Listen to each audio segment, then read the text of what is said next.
So before you prime him for math, you might want to be there to like kind of let him know like, oh, don't worry, I'll be right there. You know, check in on him. If it's a kid that needs attention-seeking behaviors or connection-seeking, make sure when you pass by him, say, oh, how's it going? You're doing a great job doing your work. Thank you. You know, because that's going to hold him down for a few more minutes. You know what I mean? And so it's going to be heavy up more in the beginning, but eventually you're going to be able to fade out. I promise you. Like, just kind of keep in mind, like, hey, he can only take it, his inflexibility, we're working on that right now. And so right now he could probably hold his hand for about like one, like just try to call him by the second kid. You know what I mean? Because this kid is not in the classroom. Because we're working on these skills back and forth. And whenever he could tolerate the class for 5 minutes, and the goal is to reach 15 minutes. If a kid could tolerate class for 15 minutes, that's a huge change. Because usually the classes and segments are like 20 minutes, 15, 20 minutes in the school. So it's like, okay, if he could be at least successful to tolerate at least one lesson, and then, you know, shape it up throughout the school year. Like, my kid could even last 3 minutes in getting into school.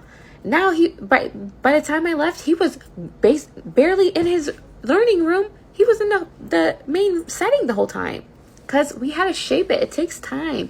They have to learn how to tolerate. They have to learn how to navigate their environments and know the flexibility. Like, I know you really want to go to the gym right now, but right now we have to go to the library because that's our special today. You know what I mean? Like that inflexibility piece, and like it comes in little bits. You have to shape it up, and you need to be there to understand, because they're going to lash out because they're learning, they're building their tolerance of what they can take. And first of all, as a child, especially a child with disabilities, hearing the word no or being denied access in the school setting, because hello, home and school is different. Of course, at home they ask for it. Yeah, you're going to give it to your kid, especially if it's going to cause a tantrum. In the school, no means no. You know what I mean? To a certain degree. So it's like, it's a huge shift, and it's not overnight at all. No, it takes time. It's a shaping process. That's why everyone needs to be on board at the same time. It's so important to be a multidisciplinary team, because once everyone's on the same page and you can keep that consistency throughout that learner's 6.5-hour day, 36-hour week. Do you see where I'm getting at? The faster we're all working together, the faster they're going to master that. And then they'll be able to contact that naturally in their environment. And then it's the next skill that builds up, because we're always teaching prerequisites. You're never going to teach a skill up here if they don't have the 4 that comes before. You need to shape. That's shaping prerequisite skills to everything we do.